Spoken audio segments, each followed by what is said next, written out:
You know, I've been thinking about money for most of my life, and not in the way people imagine. Not with excitement, not with adrenaline, and certainly not with the hope of getting rich quickly.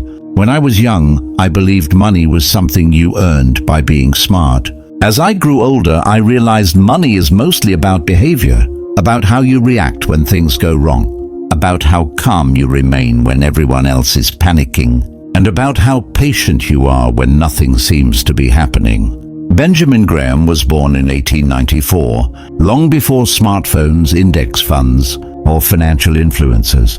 Yet somehow, his ideas still make more sense today than most modern advice. He lived through market crashes, depressions, wars, and bubbles. He watched people lose everything, not because they were unintelligent, but because they were emotional. Fear and greed, he used to say, are far more dangerous than ignorance. Early in his life, Graham experienced financial ruin firsthand. His family went from comfort to struggle almost overnight. That experience shaped him. It taught him that money can disappear quickly, and when it does, it doesn't ask for permission. From that moment on, he stopped thinking about investing as a way to win and started thinking about it as a way to survive. That distinction changes everything. Most people approach investing like a casino. They want excitement. They want stories. They want something to talk about at dinner. Graham approached investing like engineering. Quiet calculations, large margins of safety, no drama, no guessing, and certainly no rushing. He believed the first goal of investing was not making money. It was avoiding permanent loss. This idea alone puts him in conflict with nearly everything you hear today. Turn on the news and you'll hear about opportunity. Scroll through social media and you'll see promises. Everyone is chasing returns. Almost no one is talking about risk. Graham understood that returns are meaningless if you don't survive long enough to enjoy them. He often said that the investor's biggest enemy is not the market, not the economy, and not even bad luck. The biggest enemy is the investor himself, the emotional reactions, the impatience, the urge to act when action isn't required. Most financial mistakes are not made because people lack information, but because they lack control. There's a concept Graham introduced that still feels uncomfortable today. The idea that you don't need to participate in every opportunity. In fact, you shouldn't. Just because the market is open doesn't mean you need to trade. Just because others are excited doesn't mean you should be. He believed that doing nothing when nothing is required is a skill, a rare one. One of his most powerful metaphors was something he called Mr. Market. Imagine a business partner who shows up every day offering to buy or sell his share of a business at wildly different prices, depending on his mood.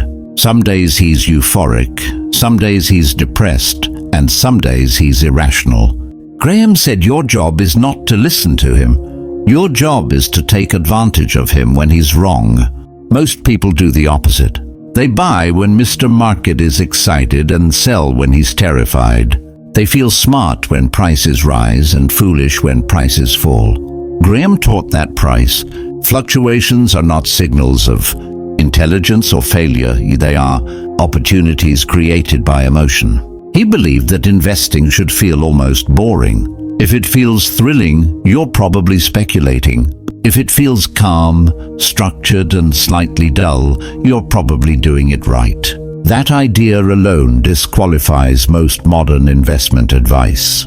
Another lesson Graham emphasized was knowing the difference between investment and speculation. Investing, in his view, requires analysis, safety, and a reasonable expectation of return. Anything else is speculation, and speculation is not evil, but pretending it's investing is dangerous.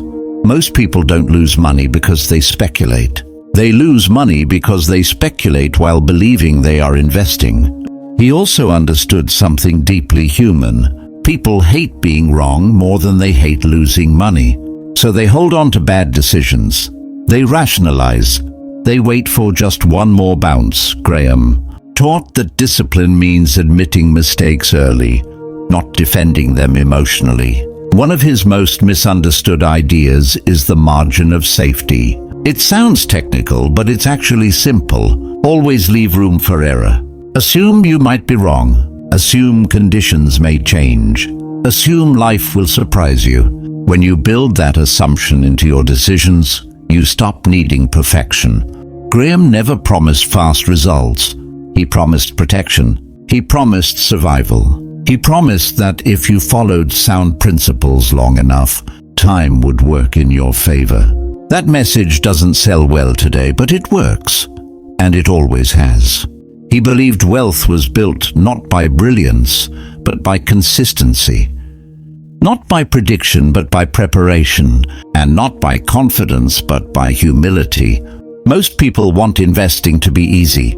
Graham wanted it to be safe. And there's a reason his most famous student, Warren Buffett, once said that Graham's book changed his life, not because it taught him how to get rich, but because it taught him how to think. If there is one thing Benjamin Graham understood better than almost anyone, it was human psychology. He knew that markets move not because of logic, but because of people. And people by nature are inconsistent. They overreact to good news. They panic at bad news. They confuse activity with progress and noise with knowledge. Graham watched this happen again and again over decades, and he built his entire philosophy around protecting investors from themselves. He often warned that the stock market is designed to transfer money from the impatient to the patient, not through trickery but through time. People want results now. They want confirmation today. They want reassurance tomorrow. But wealth doesn't grow on that timeline. It grows slowly, quietly, and usually without applause. Those who cannot tolerate that silence tend to sabotage their own success. One of the most uncomfortable truths Graham shared was this: intelligence does not guarantee investment success. Some of the smartest people he knew made terrible financial decisions. Why? Because intelligence often breeds overconfidence. And overconfidence leads people to underestimate risk. Graham believed temperament mattered more than IQ, the ability to remain calm when prices fall, the ability to resist temptation when prices rise. That emotional stability, he argued, was the real competitive advantage. He never believed investors needed to predict the future. In fact, he thought prediction was mostly a distraction. Forecasts change. Experts disagree. Economic outlooks reverse. But fundamentals, real earnings, real assets, real value, those endure. Graham focused on what could be measured, not what could be guessed. He believed that admitting uncertainty was a strength, not a weakness. This is why he disliked speculation disguised as sophistication. Fancy models, complex formulas, confident forecasts. To Graham, complexity often existed to hide ignorance, not eliminate it. He preferred simple logic executed with discipline over complicated theories driven by ego. Another powerful lesson from Graham was the idea of ownership. When you buy a stock, you're not buying a ticker symbol, you're buying a business. Real people, real products, real risks. Most investors forget that. They trade pieces of paper instead of owning companies. Graham insisted that before investing a single dollar, you should be comfortable owning the entire business, even if the market closed for years. That mindset changes behavior. It slows decisions. It forces responsibility. It replaces excitement with analysis. And most importantly, it reduces regret. He also understood that losses hurt more than gains feel good. That asymmetry drives many bad decisions. After a loss, people don't seek recovery. They seek relief. They sell not because it's logical, but because it's painful to stay. Graham taught that discomfort is not a signal. Price movement is not a verdict. And temporary decline is not failure unless you react to it incorrectly. One of the reasons Graham emphasized conservative investing was because he understood life doesn't happen in isolation. People get sick, jobs disappear, family responsibilities arise. Markets don't care about your personal timeline. That's why he believed financial decisions should leave room for error. stress and uncertainty. Investing should support life, not endanger it. He also rejected the idea that investing should dominate your identity. To Graham, investing was a tool, not a personality, a means to security, not a source of self-worth. He warned against tying ego to outcomes, because when ego is involved, objectivity disappears. There's something deeply liberating about Graham's philosophy. It removes the pressure to be right all the time. It removes the need to impress others. It replaces competition with discipline. Instead of asking, what will make me rich fastest? It asks, what will keep me safe longest? Graham believed most financial suffering comes not from bad luck, but from unnecessary risk. Risk taken unknowingly, risk taken emotionally, risk taken because others were doing the same thing. He urged investors to slow down, step back, and remember that the market exists to serve you, not to command you. He once said that successful investing is about managing risk, not avoiding it. You cannot eliminate uncertainty, but you can control exposure. You can decide how much risk to take. You can decide when to act. And you can decide when to do nothing. That last choice, Graham believed, was often the most powerful. What made his ideas timeless was not the era he lived in, but the nature of humans he studied. Markets evolve, technology changes, but fear and greed remain exactly the same. That's why his work still matters. That's why his principles still protect people. And that's why ignoring them is still expensive. Graham never promised excitement.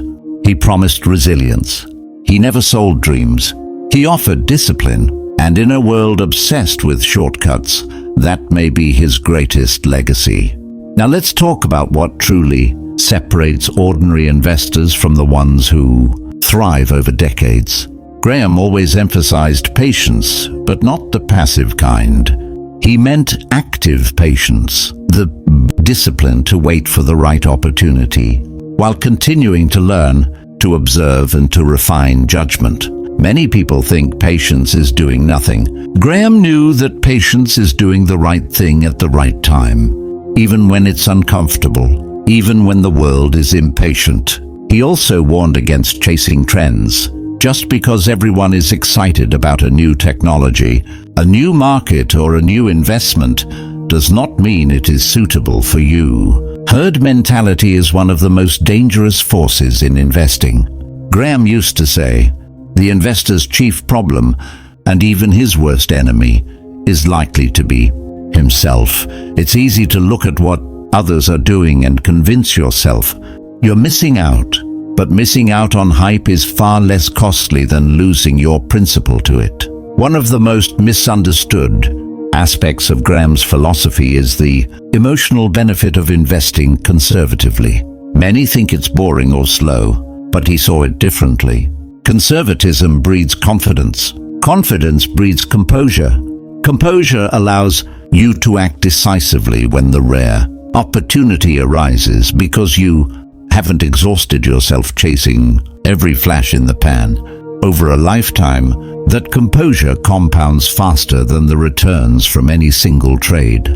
Graham's approach also included an often overlooked truth about financial freedom. It's not just about how much you earn or how much you save.